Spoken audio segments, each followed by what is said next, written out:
this is Steve Spurrier. You can join University of Florida Hall of Famer Shane Matthews and also the two-time SEC Player of the Year every weekday as he brings you all you need to know about the Florida Gators, including news, analysis, opinions, and some of the biggest names in sports. You can find him on Spotify, Apple Podcasts, Google Podcasts, or wherever you listen to your favorite podcasts. Or you can watch him live at 8 a.m. on Facebook, YouTube, or Twitter.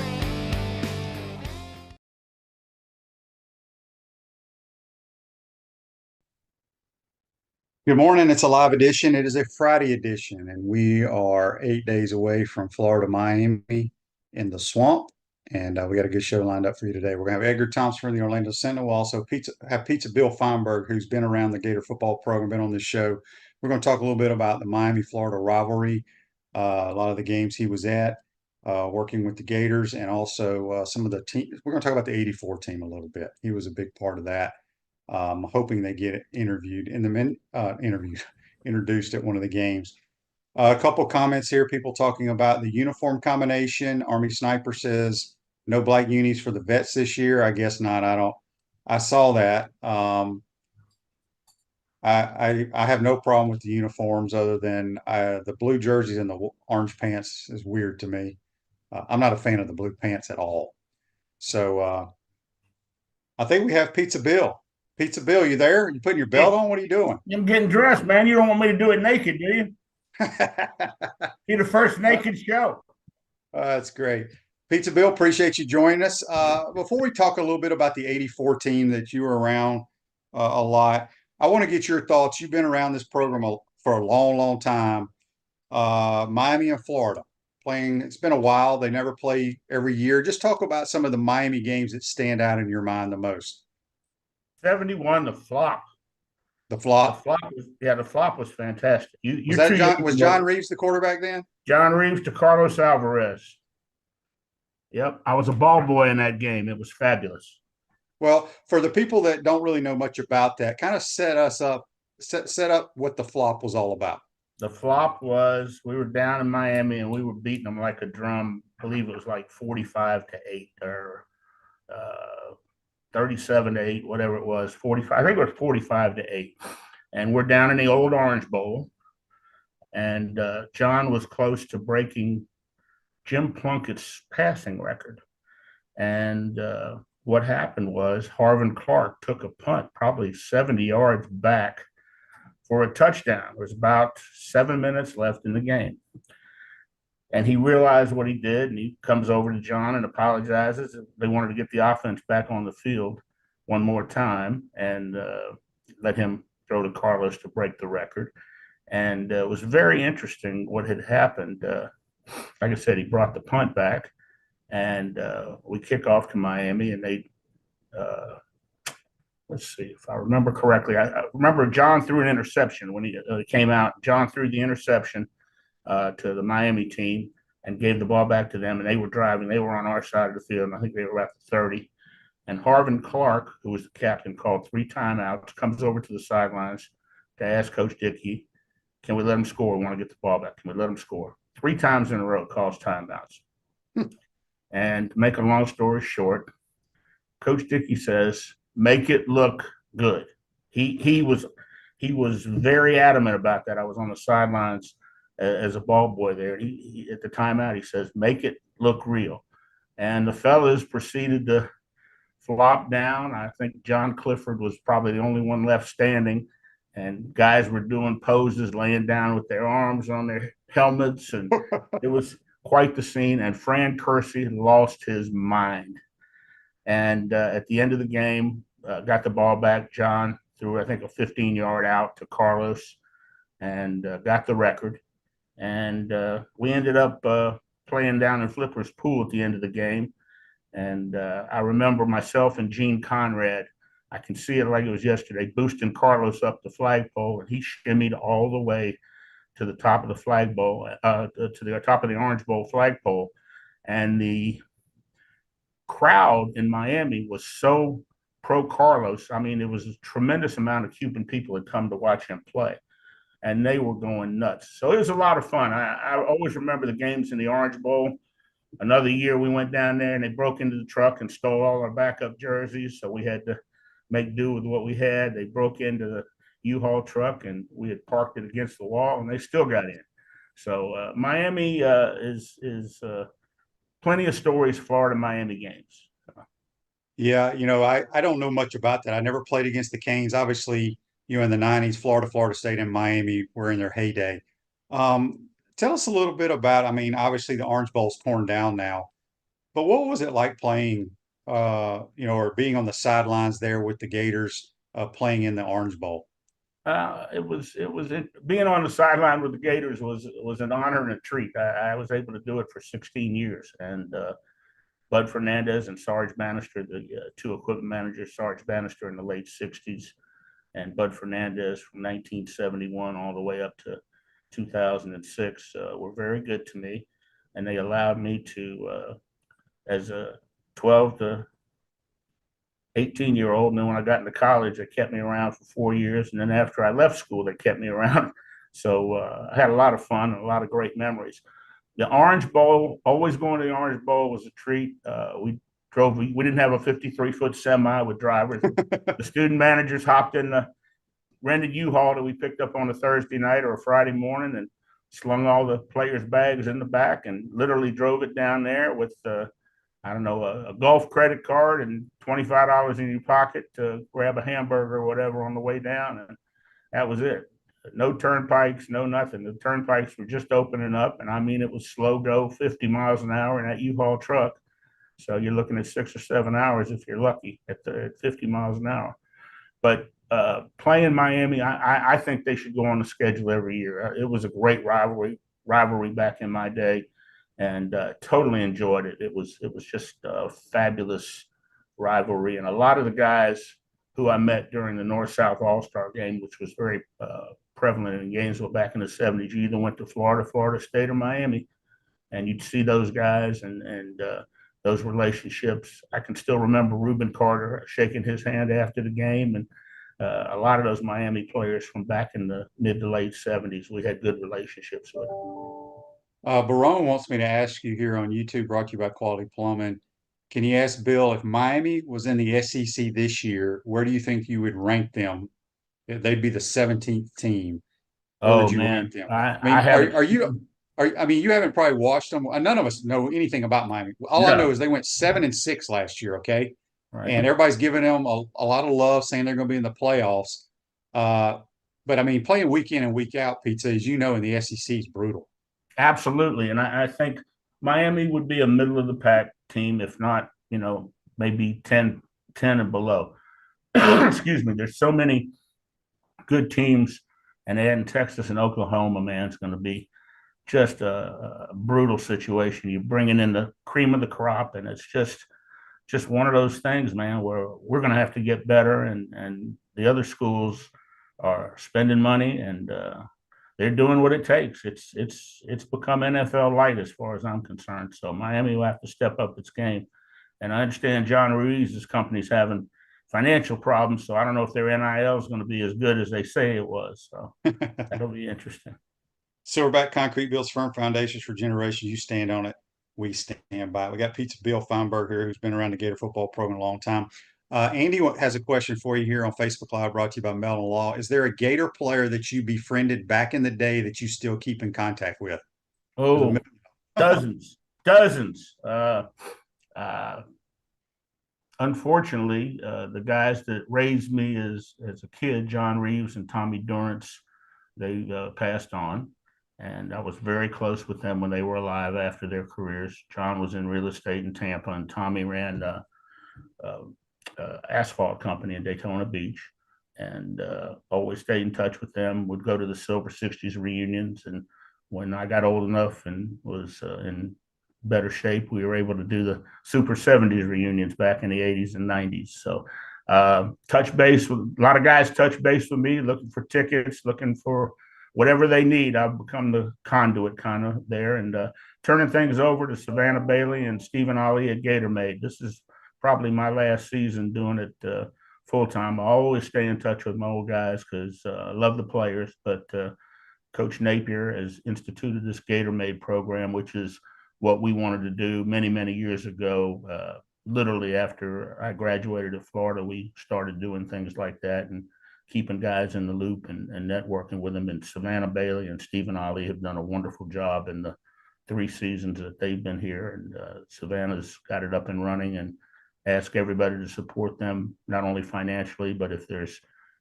internships and jobs that are available, please, these former players would love to be able to network with the folks out there for anything as far as that goes. Yeah, no doubt. So long story short, Pizza Bill, before they started the Gator Made program, he was the guy for if you needed a phone number for a former player, regardless of what era he played, Pizza was your guy. He could find it for you. All right, question, and then we're going to get to the 84 team. Okay. Where did it go here? Wes wants to know on YouTube, brought to you by Quality Plumbing, why are you called Pizza Bill? Oh man. Back in the day, I had a face that looked like a pizza. No, I love pizza. I was always down in the equipment room there, and I would have I think it was Allen's Cubana at the time. They would be delivering to the Yon Hall where we all lived, and every time the players saw me, they were delivering a pizza or some type of food to the equipment room, and I was chowing down there. So I was a heavy eater back then. I've lightened up a little bit, down from about 330 to about 240. So 90 pounds lighter, and they say I'm shrinking away in my old age. But a lot of pizza back in the day. It was kind of a staple in the locker room for the fellas, and we enjoyed it. Yeah, I remember was it Thursday nights? Doing the helmets, yeah. All the student managers doing the decals on the helmets, the stripes. They would have. I'd go down there sometimes, and there'd be tons of pizza down there. Yeah, it's always Pizza Bill. Back in the 90s when I was helping out in the early 2000s, I think it was Papa John's. But back in my day, it was Allen's Cubana, and Domino's was just coming on the scene back in the day. I don't know if Freddie had it back then in the 70s, but it was a guy that had the franchise here in Gainesville. Domino's was kind of that, and then the treat was Leonardo's by the slice over there by campus. That was that was a favorite of mine back in the day. But your metabolism changes as you get older, from a teenager to an old man, and you have to switch it up a little bit. So I'm trying to eat a little bit lighter these days. Yeah, we got a text on here from the Titan More text line from Frank. He says, "Why Diet Pepsi? Why Diet Coke and not Pepsi?" Well, I'm a Coke man from way back. My father's from Quincy, Florida, and I grew up drinking Coke. There were more millionaires made in Quincy, Florida from Coke stock than anywhere else, and my grandfather happened to run the general store in Quincy. And this was during the Depression, and the banker and Mr. Pemberton, who invented Coca-Cola, were friends. And the gentleman at the bank, if you were buying or taking a loan out in the bank, you had to buy $100 worth of Coke stock if you took out a loan for $100. So he made more Coke millionaires out of Quincy, Florida than anywhere else in the country. So it's a beautiful thing.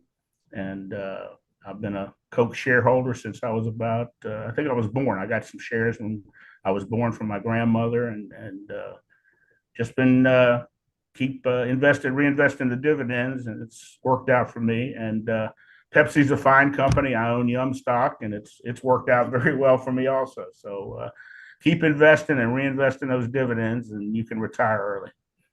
Yep. All right, Pizza. Let's talk about the '84 team. Obviously, it's been 40 years. Very near to my heart. That was my last. Yeah, and that's why I wanted to get you on here. And there's been rumors that they might be honored. How they do the little breaks at the quarters down on the 30-yard line. I don't know if it's actually official yet. I'm hoping it is. Just talk about that team. How many good players were on that team, and how the university, regardless of what happened, it's over with. That's right. Life is too short. Let's honor these guys, because there's so many damn good players on that team.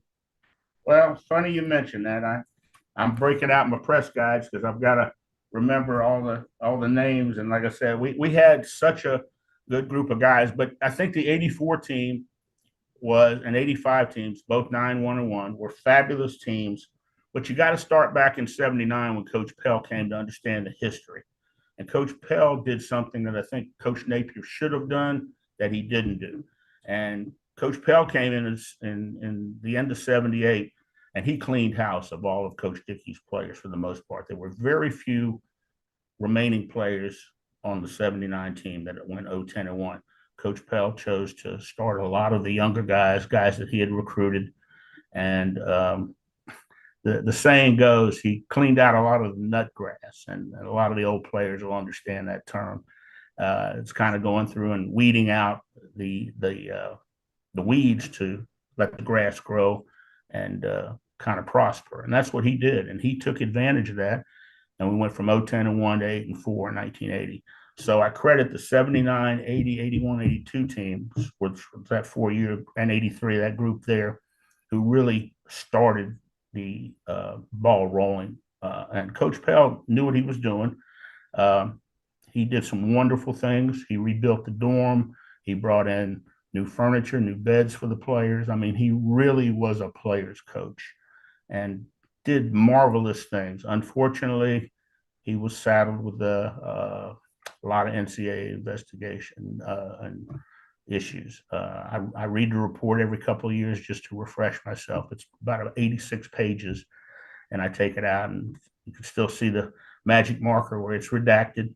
Names, Shane Matthews' name is crossed out, but if you hold it up to the light, you can see who the person was. They didn't do a really good job redacting it. I happened to get one of the original copies of it, and my brother was a reporter for WRUF and WFT at the time. He was the sports reporter with Bob Leach and Otis Boggs. So we keep very interesting records on things like that.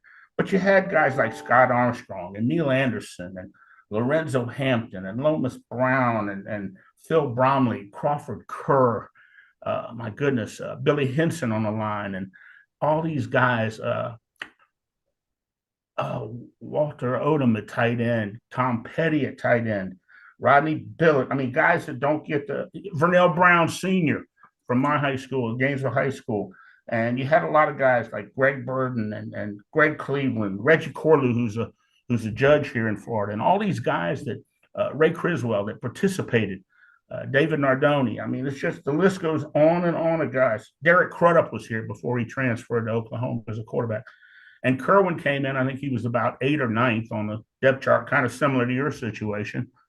And between Donnie Whiting flunking out of school and this, that, or the other, Dale Dormany getting injured, Kerwin ended up starting the game against Miami. And I believe that game we lost. And then we had a game, I think it was Georgia Tech, and then we tied them, and then we lost LSU, if my memory serves me correct. Let me look there. Yeah, it was Miami, LSU, and Tulane. I think we tied Tulane. And then we went on an eight-game run, and it was a fabulous season. It was a interesting season. Crawford Kerr had come in and had the Great Wall with Jeff Zimmerman. May he rest in peace.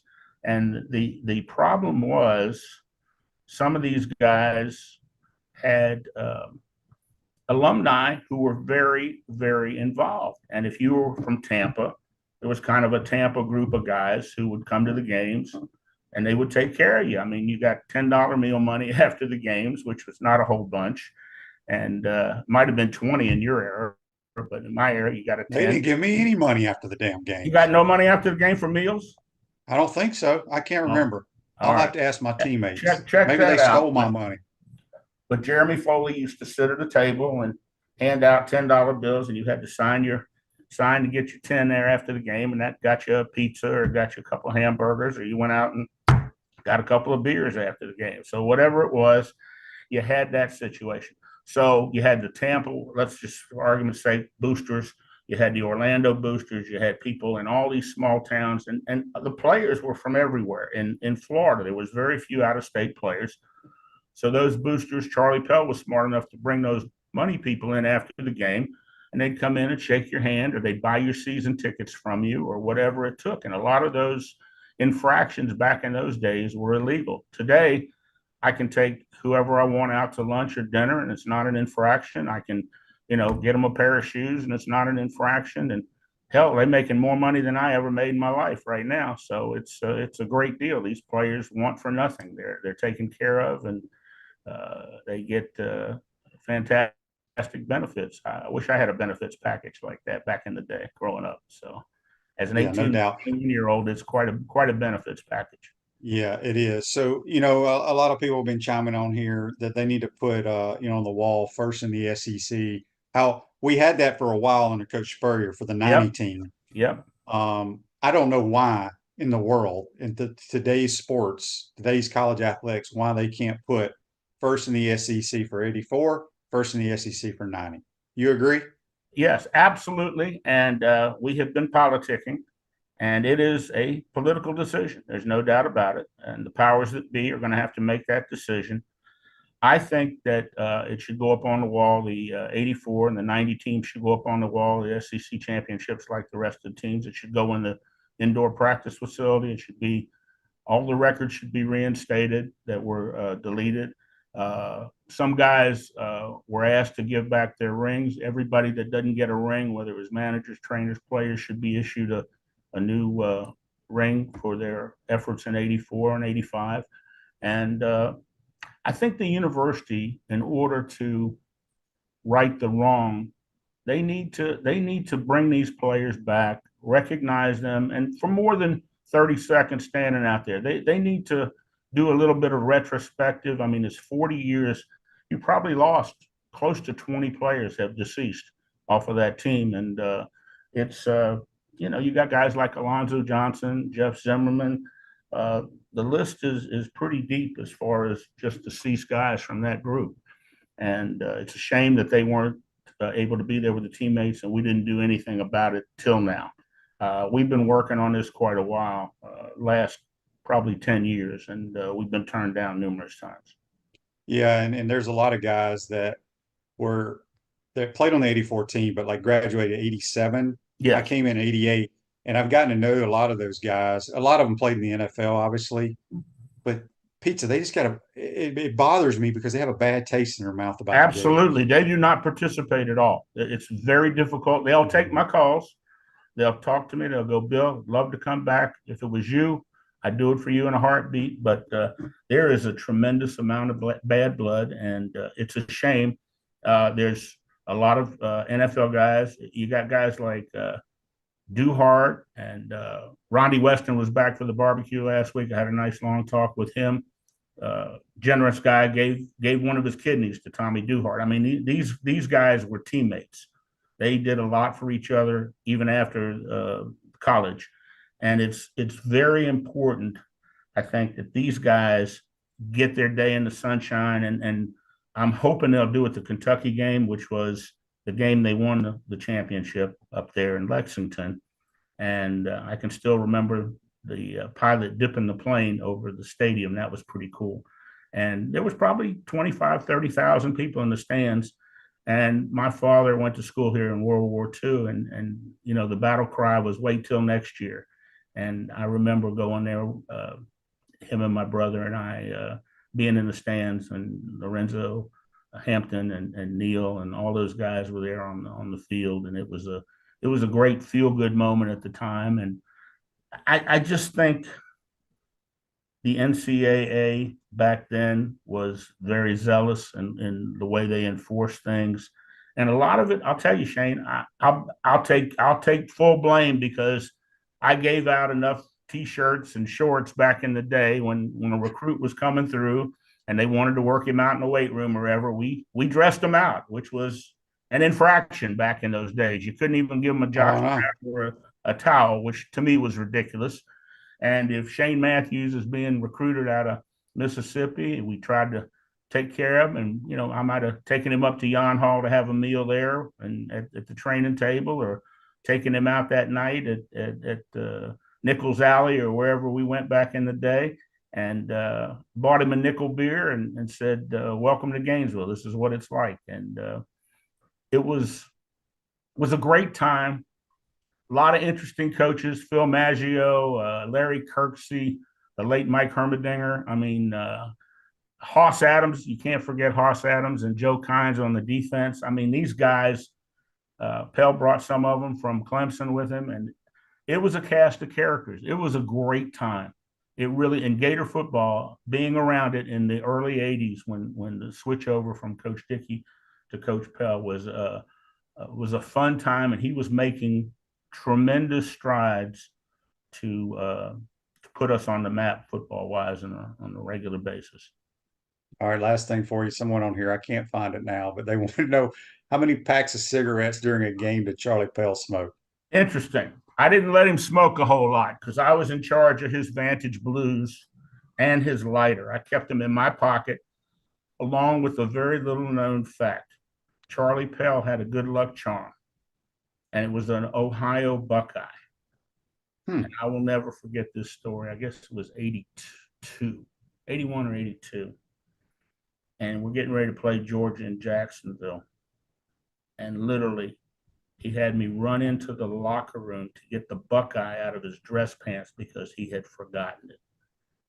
And he couldn't start the game without the Buckeye in his pocket. But I kept his Vantage on the sidelines during the games, and he would cuff it so nobody would see it. And he'd turn around and take a hit. But he loved those Vantage Blues. I kept a carton in the equipment room for him on a regular basis. All right, before we get you out of here, Pizza, Jimmy on the Titan MR text line says, Pizza Bill, have you ever thought about writing a book? Oh, man, I go to jail writing a book. The stories are meant to be kept between the players and myself. It's the privilege of being around so many great guys, to me, has made my career, not only at the university, but in business, and just my ability to have everybody's phone number and their trust and their help in whatever I need. So my relationships with the players are more important to me than, I guess, what they call spilling the tea these days. I have no interest in any of those. A lot of crazy stuff went on, but I'm taking it to the grave with me. It'll be out there on Waldo Road in the cemetery with me. Yeah, there was nothing like Jan Hall. Jan Hall was the best. There's nothing like that place. No, and I miss it dearly, and I'm hoping that one day the powers that be at the University of Florida will take some money and build Mike Holloway a state-of-the-art track out there by the baseball field, spend whatever it takes to build him a world-class track facility, which he deserves, and take the current track and the current Lemeron Center and build the most beautiful dorm for the athletes and men and women, and a beautiful boutique hotel where they can put the recruits on campus when they bring them here to look at the place, and tie it into the Hebner Center and use that whole area from Jimmy Carnes Boulevard all the way to Florida Field when they revamp the stadium, and make a beautiful kind of all-in-one facility where you can kind of walk the whole length of University Avenue, and it's all athletics and parking garages for the coaches and the players, and a boutique hotel where during the week you can look out over your balcony and watch Florida practice if you want to pay enough money. And Billy Napier's open to something like that, but got to keep the scouts from the other teams out. I think that's the only worry we'd have as far as the old ice cream Mike Brown scenario that happened back in the day. But other than that, that's probably it, Shane. There's the facility they have now is beautiful. I just hope the kids appreciate what they have compared to what you and I grew up with. Ooh, ain't no doubt. Andy says here on Facebook Live, brought to you by Mellon, can we get Pizza Bill as a UF Hall of Famer in some capacity? I agree. I appreciate it, but I don't know who votes sometimes. We need to get more football players on the committee, in my opinion. Well, you got to get involved, and the way you get involved is you treat them right. So I think it's one of those things. The Hall of Fame would be a tremendous honor for me, but I'm in the Players Hall of Fame, Shane, and that's all that matters to me. Football and basketball were my life over there from the time I was 12 until I was 26, and I grew up with Neil Walk and Gary Keller in basketball, and John Reeves and Carlos Alvarez and Tommy Durrance and Andy Chaney and all those super softs of 69. That was 68 was my first year when they were freshmen. And I've got a 55th reunion coming up for the Tennessee weekend with those guys. And we had a great crowd for the barbecue last weekend that you were at. And I'm telling you, man, just the luck of the Irish and me driving by my 3-speed Schwinn that day and shagging balls for kickers changed my life. And at 68 years old now, I look back at that, and when I'm out at practice every day, I look to that goalpost, and I thank God that the fence wasn't there like it is today, and the gates weren't locked like they were, and you could run on Florida Field during the week and toss the ball around, and every once in a while you find a J5V sticking out of the hedges around the field, and you think you won the lottery because there was a football in the kicker had left the ball in the shrubs there around the field. So that's how I kind of first got started, by actually bringing a ball back to the equipment room. That's awesome. That I found. Awesome. So they gave it to me. They ended up giving it to me, said, for your honesty, we're going to let you keep it. And it turned out to be a great relationship 56 years later. They haven't thrown me out of the building yet. I'm waiting for the day, but hopefully they'll allow me to stick around as long as I want. They will, Pizza. You're one of the greatest, and we appreciate everything you do for us former players. Appreciate you joining the program today. Have a good weekend. We'll see you next Saturday, my man. All right. Thank you, Shane. Appreciate your time. Yeah. That's the great Pizza Bill. Join us on the Tight Number Hotline. Going to Edgar Thompson after the break, folks. You're watching and listening to PodUp with Matthews in the Morning from the Crime Prevention Security System Studios. We'll be right back. We want to take this moment to thank our sponsors who keep the show going and pay the bills. Our premium sponsors are Crime Prevention Security Systems, Titan MRI, Meldon Law, Peachland Dental, QC Kinetics, Campus USA Credit Union, Dave & Buster's. Gridiron sponsors, Comfort Temp, UF Bookstores, Quality Plumbing, Silverback Concrete, Ruse Ogra State Farm, Tropical Smoothie Cafe, F45. Our touchdown sponsors, Gator Dominoes, Celebrate Primary Care, Gator Bait Media, Aikido America, Style Cuts, Ironwood Golf Course, Big Mills Cheesesteaks, McDonald's of Gainesville, 84 Lumber, Dowling Signs, Baker's Sporting Goods, MG&A Wealth, Nest and Wild. If you're interested in promoting your business on the show, call Freddie at 352-284-3733. If you like what we're doing here, make sure to follow us and support the businesses that support us. Hi there, this is Coach Steve Spurrier, and I want to let you know that by popular demand, Spurrier's Gridiron Grill's delicious brunch is now served in a premium buffet. You have spoken, we have listened, and we're now serving Gainesville's only elevated buffet, complete with an omelet station, ginger sage chicken sausage, shredded short rib, and of course our chicken and waffles. Plus, you can enjoy bottomless mimosas and Bloody Marys. So join us every Saturday and Sunday from 11 to 3 for the best brunch in town.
We are 8 days away from Miami, Florida. What being out at practice, listening to Billy after practice or what have you, how you feeling? What can you tell us? I was gonna say, being out at practice, what world are you living in? That doesn't exist anymore. Yeah, I mean, they're optimistic. This team is just a different team. I wrote a story yesterday on Tyler Miles. I encourage listeners to maybe go check out. It's a pretty deep dive. Take a, get a comfortable spot before you read it. It's 12, 1,300 word story. You don't see many of those anymore. But they just look like a different team. They have a different level of confidence. They keep selling the experience. I mean, I'm buying what Billy's selling for the most part right now, but now we're going to get a see. I mean, and I'm looking forward to it.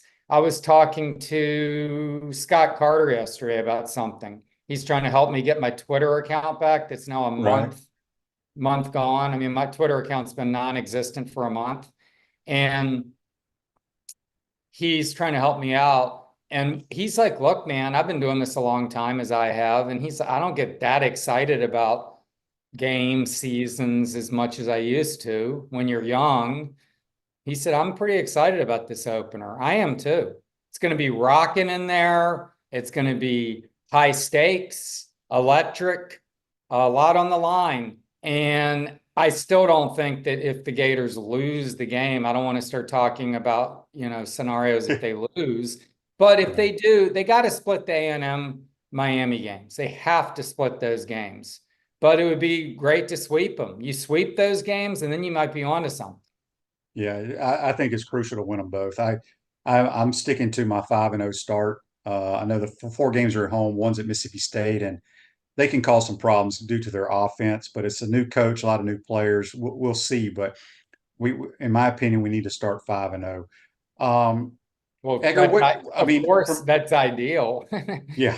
I'm optimistic. Okay, let's leave it at that.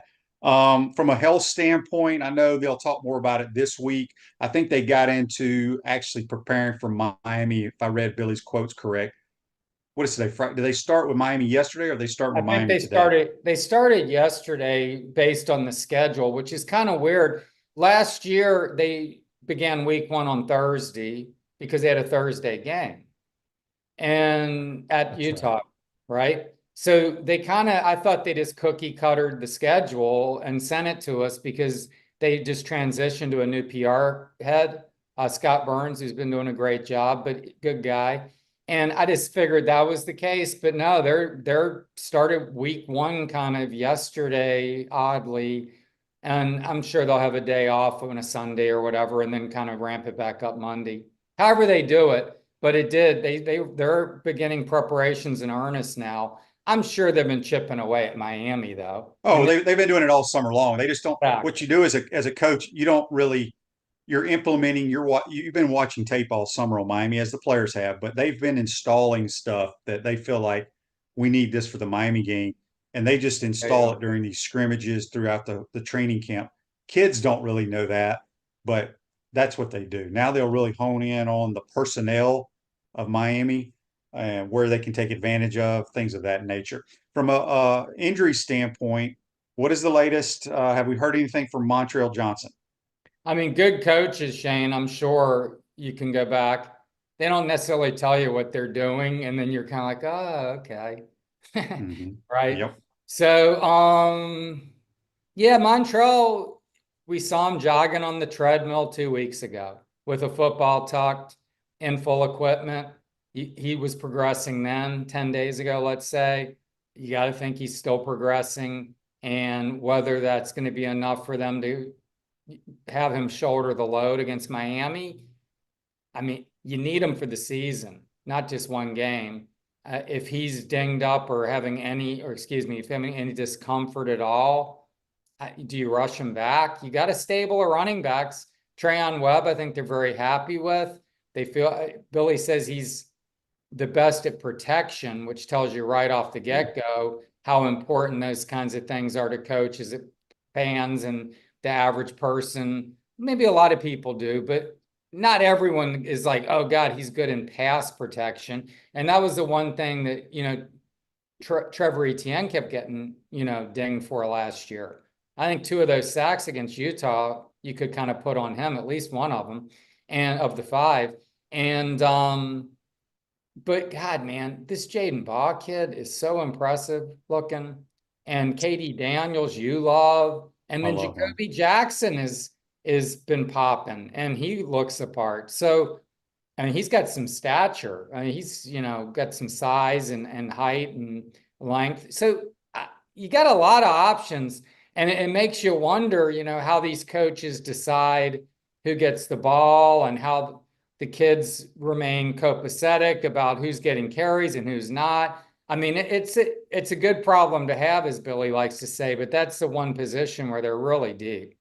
Yeah, I agree. And it's, you look back, it's, back in the old days, you usually have one guy who get majority of the carries. In my day, it was Eric Corrett. He's our Yeah. all-time leading rusher. But then you look at the national championship year for Coach Spurrier, he had three tailbacks: Fred Taylor, Eli Williams, and Terry Jackson. So you're going to see a lot of guys get touches because I think they're all different, bring something different to the table, and I think they're all really good backs. So we got a text here on the Titan MR text line. This is from Jonathan in Memphis, Tennessee. He says, Edgar, what are your thoughts on DJ Lagway? Do you think he plays against Miami? Well, my thoughts have kind of changed a little bit because I was like, oh, for sure, you want to get him involved. You want to get him involved. But I don't know. I watched part of it is because I watched that roundtable with you guys the other day. You and Chris and Coach Spurrier with Dan Hicken. And Coach Spurrier is kind of like, look, man, I mean, if you play your best players, unless they really need a break and they need to come out. And he was known to, swap quarterbacks here and, when he needed to. But I mean, it's Graham Mertz's team, as Billy said, upsetting rhythm, things like that to get guys in for packages. I don't know if that's really the way to go, but DJ does bring different skills, and maybe you want to, keep Miami's defense guessing and bring him in here for a play or two. I don't know if you just want to be handing off series to the young man. Hayden Hanson's comment I thought was pretty telling last week or so, where he says the thing that stands out about him is he can really cut. Like he can get the defense kind of flowing and then plant the foot and get upfield, which for a 240-pound plus quarterback, that's a good skill to have, especially in this day and age. And he certainly can throw the deep ball. We've seen him practice. He throws a better looking deep ball than Graham. But, so maybe you bring him in for a few plays. I just don't know how you manage it. I know your feelings on it is you just don't play him at all. But Sanford, you're going to get a lot of work. I just don't know about Miami. Yeah, that's what I said the other day on the program. I think you see him playing Sanford. And this has nothing to do with DJ. It wouldn't matter who the quarterback is. Sure. At that position, with what's on the line and how important this game is, you play the guys that have been around, know the system, that you trust. Not that you don't trust DJ, but he's young. I mean, I've watched him in practice. I've watched him in scrimmages. I just don't know how they put him in the game right now. That's just me personally. Yeah. No, he was making a lot of turnovers in the spring, and it sounds like it kind of continued in the scrimmages somewhat. And he's got, mechanical things to work through and get better at. But Tim Tebow, I'm telling you, man, Tim Tebow was brutal in the spring of 2006.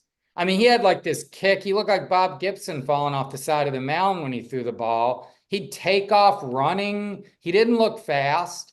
I remember Dallas Baker, I can see it like yesterday, standing there with his hands on his hips, just shaking his head like, what's this kid even doing? And then you're like, then think about the Tennessee game. Think about the LSU, the rocker step play, I think I've mentioned many times on here, is still one of the greatest play calls I've ever seen firsthand. I mean, you can use these guys in situations, but I don't know whether you want to put him against that front seven with, Ruben Bain. I mean, that front seven in Miami's is legit. And you don't need to be putting him in that situation more than likely, but we'll see. I'm curious. Yeah. It's funny you say that they're legit. I talked to, I don't know who it was. I was speaking with some show the other day. Maybe it was my show. Yeah, Joe, everybody's talking about the interior. Joe Z. Well, Joe Zizaki, I had him too. Line in 15 years. Right, but you talk about their front seven on defense, their O-line, and I try to tell people, look, they do have talented guys. They went 7-6 last year. Well, I in the don't know about ACC. their O-line, but their front seven is pretty talented. Right. But again, they went 7-6. Okay. And they play in the ACC. And it's not like the Gators play in the Mountain West Conference. We line up against Georgia. We line up against Alabama dudes. We line up against LSU dudes. We play in the SEC. So I don't care how good their front seven is. It ain't like we haven't seen that type of athlete. And I'm hoping Bain is pretty special. No, I get it. But you see what I'm going with this, Edgar? It's not I like do, we're going to but go out again, there and if the Gators are like taking this big step, the Jokum jump, as my colleague Mark Long likes to say on our podcast every week, you got to think Bain's making a jump. You got to think this group's improved. I'm just saying they're going to be a legit test. I mean, Austin Barber, who played hurt all last year, I mean, I didn't think stood out at the left side. Certainly didn't play as well there as he did in 2022 on the right side. There's a lot on him this week, I think. And I think this is line in general. I don't know that they're like really coalesced on that right side from everything you hear. Mark says on YouTube, brought to you by Quality Plum, both O and D line ranked in the top 15 in the country for Miami. I'm not arguing that point. I'm saying, tell me where Georgia's line is ranked. Tell me where Alabama. Tell me where Tennessee. Tell me where the teams that we play year in and year out, where those athletes and those lines of scrimmage are ranked. That's my point is, I don't give a damn if Miami ain't coming in here with the 85 Bears defense is all I'm saying. No. And all we need to here's what we need to worry about. We need to worry about what our front seven does in this game to have a chance to win. Bottom line. Edgar, Brett on the Tennessee, James Pierce. I mean, he's probably as good as Bain, and they played him. I think people. I don't know. I know we've struggled on the O line and D line, but I think a lot of teams around America do. I'm not worried about that. We just need to stop the run. If we can control their run game, Florida wins this game.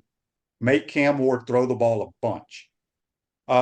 Brett in Jacksonville on the Titan Mar text line wants to know, what about Cam Carroll? Is he healthy enough to even play? He's got a issue and hurt his knee. He's had poor guy. So he gets injured, season-ending injury, first game of 2022 for Tulane, and then they go on and win 12 games and had that magical year, right? And then last year blows his knee out. So he's had, buzzard's luck and then some. And I think there was an issue that arose from this last injury, nerve issue, potentially, it sounds like. But he was out at practice one day and doing everything and cutting hard and doing all that stuff. And I mean, man, the guy's a beast, but I just think he's down the list of guys who they trust and are thinking has the explosiveness. And again, I mean, how many carries can you spread out? You got all these people that are, potentially demanding carries or have earned them. I mean, Bautis looks terrific, and you love KD. I haven't seen enough. And obviously you got Trayon Webb, and then if Montreal can play, I mean, I don't know how he factors. Yeah, I think if Cam is able to be in a football game, I think you'll see him on special teams, in my opinion. He can catch the ball out of the backfield. We do know that. He's very good at that. I can't wait till people see KD Daniels in space catching a swing route out of the backfield. It makes me excited. I like that kid a lot, as y'all know. I like Jaden Baltimore. I like all our running backs. I think we got a good crew of running backs that all do a little bit something different. I just accidentally deleted this guy's tweet because I was deleting another one, dadgummit. Edgar, let me ask you this before we get out of here. What was my question? Oh, the health. I think, well, we'll talk about that real quick. In last week's scrimmage, we had did Jason Marshall Jr. sit it out? I know Tank Hawkins set it out. He was in a sling. Devin Moore was out. That's right. We expect those guys to be ready to roll Saturday, right? I mean, presumably. And Devin Moore, I think, has got an abscessed tonsil, which sounds pretty painful. And right, I mean, that's like the ultimate sore throat. And he just hasn't been able to stay healthy, but this doesn't seem to be any sort of like, body ailment. I mean, this sounds more like a medical, Anyway, bottom line is it doesn't sound like he's dinged up. And I have extremely high hopes for Devin Moore. In fact, I think it's 6 or 8 DBs on all SEC. I think it's 8. And I had him as the 7th out of 8.